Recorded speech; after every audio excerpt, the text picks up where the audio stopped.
Alright, Shalom. Shalom. Alright, first and foremost, we begin by giving all praises, honor, and glory to Yahweh, Ba'ashem, Yahushua, Ba'ashem, Kwakadash. Alright, the belongs to the elders and apostles of great mills of wealth. Peace, blessings, and sight to the hopeful elect that is out there pushing, believing, listening onto the truth with whole heart sincerity. Alright, with brothers from the GMS Salt, GMS was Palm Beach Camp. Brother Yatazak and brother Yashikar. God, we come back again with another lesson to the spirit part of Yahweh Shai.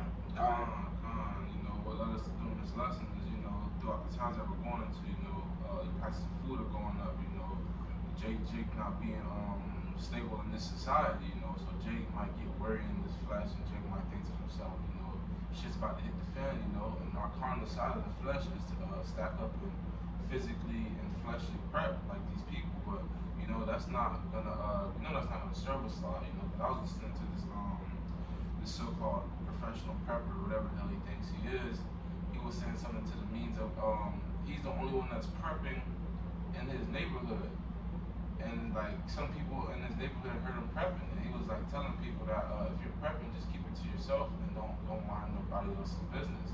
And it's like, man, that just goes to show, man, you know, don't put up your treasures where thieves can steal or moth can corrupt or it can rust, roughly paraphrasing, you know. So, you know, in the times to come, man, the Lord's gonna take care of his servants, man. We gotta endure to the end, man. That we should so we be fed, man. Because these people that have things stocked up, man, it's nothing for the Lord to make it rot. It's nothing for the Lord to have locusts, you know, come against your gardens, or a thief come take that shit, or you know. Here you are, you saving up shit, you know, for your family, and you pass away, or y'all gotta move to a different household, you know, and y'all can't leave with all those damn goods. Come on. Opening up with the book of Isaiah, chapter 65, verse 12. Therefore will I number you to the sword, and ye shall all bow down to the slaughter, because when I called you, ye did not answer. This is 2/3 of our people, man, because we know the rest of the 17 nations are, you know, we're not dealing with them, man. They're going to be caught up anyways, and they're going to change. So these are people who are rebellious, man. When I spake, ye did not hear. You know, when the men of the Lord speak on the highways and byways, when we do these lessons through the spirit and power of the Lord, there's only begotten Son, Yahweh, Hashem, Yahushua, they, you know, they'll swipe away. But did evil before mine eyes, and did choose that wherein I delighted not, you know. So they put their feet in all manners of wickedness, mischiefs, you know, wayward stuff, you know, blasphemy. Verse 13, therefore thus saith the Lord, Yahweh, behold, my servants shall eat, but ye shall be hungry. You know, so the elect is gonna eat, man. They're gonna be taken care of, man, because for the Lord's sake, for the elect's sake, Salakia, you know, they need to sustain this thing, man, so they can see the coming of the Lord. We know some shall be martyrs and thrown in the camps, but you know, the Lord's gonna preserve these spirits and these souls, these bodies, and give them new ones. Behold, my servants shall drink, but ye shall be thirsty. Behold, my servants shall rejoice, but ye shall be ashamed. Behold, my servants shall sing for joy of heart, ye shall cry for sorrow of heart, and shall howl for the vexation of the spirit. Because right now his servants are crying right now. You know, his servants are vexed. His servants are already going through this. So, you know, you can't win on both sides, man. You gotta take an L, man. So, you know, you can't just win. You gotta start them out. Come on, man. Like the brother was saying, man. Like if you like to eat, you better serve y'all by Shemel Shah, man. Because as we get closer and closer to these times, like the brother said earlier, man, you're seeing a decrease, right, in food, man, right? There's a lack of food. You go to various grocery stores, you can even go to gas stations, man, right? Those storehouses are being so empty, and I'm gonna pull that out too. That's in the second Ezra, the 6th chapter, verse 22. It reads, and suddenly shall the sown place appear unsown, the full storehouses shall suddenly be found empty. So your Walmarts, your grocery stores, your corner stores, gas stations, all those places, right, they're going to be found empty with no food, man, right? People are going to be looting it, right? So it's going to be a lack of food, but like the brother pulled out, man, the servants of Yahweh Shema Shah are going to be the ones that's fed and kept in those times. You know, the Lord brings out those storehouses and the precepts because he knows that Jake don't sustain and can't sustain themselves in this society, man. Jake don't got no damn farm and can't afford one. And if there is any, they're a part of 1%, and the Lord could easily just send locusts or have them flee from that town, man. You can't run with a whole bunch of sack of potatoes, man. That's gonna slow you down, you know.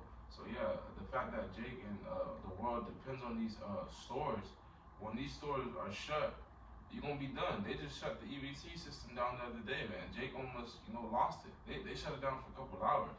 So it's nothing for this devil to shut it down for a few days, man. This serpent is just feeding you, just so you can get by and do your things. Hey, and that even just goes to show you, man, how useless these people are, man. Right? How much they rely on these devils to be fed, right?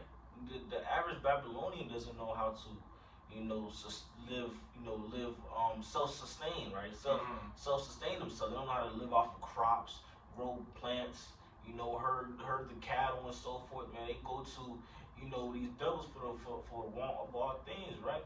So that just go to show you, man, let those devils pull that plug. Take that welfare, take that food stamp away, take the groceries away. These people are gonna be mad out here. They're gonna be crazy. And that's just a glimpse of, Jacob's trouble or martial law and the times that we're coming into, man, when there's a lack of food out here. These Babylonians don't know how to live like our other nations that are in so-called third world countries. They don't know how to self-sustain, like the brother just said. They don't know how to starve for a few hours and to what's that word? They don't know how to sacrifice a few hours to be able to eat another meal and then just keep that pattern going. They gotta overindulge. They gotta have TV. They gotta have a hot plate. They gotta have a juice and then the dessert, supper, you name it. Shit, if their mouth is not moving, then they're not satisfied. Bring it out. Hey, and then damn, it slipped my mind. The brother was saying, but I go straight to the pre. This is a second Esdras. Oh, and that's why it's always good to practice fasting, right? So that's a good thing to practice, man. This is a second Esdras, the 16th chapter, verse 21. It reads, "Behold, victuals shall be so good cheap upon the earth, that they shall think themselves to be in good case. And even then shall evils grow upon the earth, sword, famine, and great confusion." Right? Mind you, when all those stimulus checks was going out, right, all this money was getting pumped out to Babylon, right? Everyone's thinking, yeah, man, we comfortable in this place, man. We living good, man. We in a good spot, man. Right? They were like, man, I could afford everything. Now, price of food went up, right? There's a lack of food, right? So there's a high demand but low supply, so the price going up, right? And like it says, and then at the latter end of the precept, and even then shall evils grow upon the earth, sword, famine, and great confusion, man. Right? So that famine is coming. We're already seeing it, man. Brother, or victuals that go into goods and provision and foods and things of that sort. At one point, people just saw that so affordable. I could do this forever. Now I just need to worry about my income. I could buy a house. I could get a car. But shit, now you need to worry about food. That's something that you need. You don't need shoes and you don't need TVs and etc. That's why when you go into the grocery stores nowadays, you don't see people indulging in all electronics. You don't see their carts filled up to the top because victuals not so much cheap no more. They're still in a good case because the spiritual arc is still open, but they see it's waxing worse, man. At one point it was a regular price or so-called cheap. And then it got inflated, and then there's gonna be something to come that's called hyperinflation. And then, like the brother brought out earlier, it's just gonna be unsown stores. It's gonna be that's how swords and famines are gonna be drawn up because shit, people are gonna they're gonna fend for themselves. And they're gonna try to come up against the next neighbor who has provision. Bring out the book of Psalms, chapter 37, verse 18. The Lord knoweth the days of the upright, and their inheritance shall be forever. So the Lord is gonna remember those men and women and children who were making a price of living sacrifice, walking upright, doing their best as the Lord commanded them. Verse 19, they shall not be ashamed in the evil time. Evil, the word ev goes into time, the word ill goes into bad. So pretty much bad timing. And in the days of famine they shall be satisfied, man. Hey, and I pulled out this because brother said this. He was like, the neighbors aren't gonna have no penny, right? This is second Esdras, the 15th chapter, Verse 19 reads, "A man shall have no pity upon his neighbor, but shall destroy their houses with a sword, and spoil their goods because of the lack of bread and for great tribulation," man. Right? So your neighbor, right? Your neighbor is liable to kick down your front door and put you to death for a piece of bread, a loaf of bread, a bottle of water, shit, half a bottle of water, right? That's so perfect example, man. All these apocalyptic type movies or shows, right? Like The Walking Dead and shows like that, man, right? Those is realistic, man, because that's showing you a glimpse of how people are, how people react, or how the nature of these people is, man, when there's no food or water, man, right? They become real, you could say real barbaric, right? Real unpredictable, right? Real animalistic type tendencies, man, right? Perfect example, man, right? In a society where they try to say they're so, what's the word I'm looking for? So, basically peaceable or so, friendly, you could say. There's an actual word for it, but it's in my mind. But they're being so political about everything, man. But you're gonna see it cordial, yeah, a good word for a cordial. But it's gonna get to that point where they're gonna just become so barbaric, man, right? Book of Job, chapter 5, starting at verse 18. "For he maketh sword, bindeth up, he woundeth his hand, and his hands make whole. He shall deliver thee in 6 troubles, yea, in 7 there shall be no evil touch thee." 7 goes into completion, so we're gonna be, Lord willing, we're gonna be completely preserved, man, with those men. Verse 20, Lord willing, with those men. Verse 20, "In famine he shall redeem thee from death, and in war from the power of the sword." And then going down to verse 21, "Thou shalt be hid from the scourge of the tongue, neither shalt thou be afraid of destruction when it cometh. At destruction and famine thou shalt laugh, neither shalt thou be afraid of the beasts of the earth."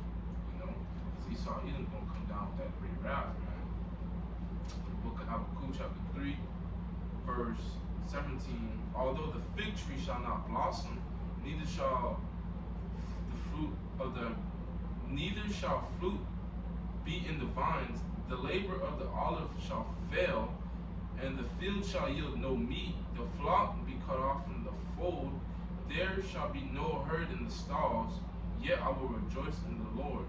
I will joy in the power of my salvation. The Lord, the power is my strength, and he will make my feet like hinds' feet, and he will make me to walk upon my anger in high places, to the chief singer upon string instruments." So in other words, we're going, even when we're starving for a couple of days or a couple of hours, whatever time it may be, the Lord's gonna have a spirit on us that's so strong and faithful unto him, man. We're gonna be giving him glory in the bad times and in the good, man. Our feet are gonna be fastened like hinds' feet to the ground. So we're gonna be stable, man. Because wisdom and knowledge is gonna be a stability in the times of coming. That's what we have through the fear of the Lord. Hey, you liable. I remember, brothers was talking about this a while back, man. But you liable to be, in Jacob's trouble, right? An angel could bring you some water, right? And that water could sustain you for weeks, right? You could just have 1 cup of that water, that sustain you for weeks. Shit, that water could sustain you for all the Jacob's trouble, right? So that just goes to show you, man. That faith, man, right? This knowledge and wisdom of these scriptures, man. Right, that's like the brother said, knowledge shall be a stability at times, man. Right, so we got to, have that faith and just, continue doing the will of Yahweh Shema Shah. Lord, whether we are a part of that number to be kept and fed and receive that drink in these times, right, that we are getting ready to enter into. Hey, but just a quick let's do a spirit prayer, Yahweh Shema Shah. All right, Lord, willing this was edifying to the elect of Israel. And with that being said, we'll give all praises, honor, and glory to Yahweh, Ba'ashem, Yahweh Shai, Ba'ashem, HaKadosh. All right, the belongs to the elders and apostles of great millstone, wealth, peace, blessing, and citation for the elect. This is out there pushing, laboring, believing, listening on to the truth with all sincerity. And it's a next time, Shalom. Shalom. And above all, Above all. come on, Shalom.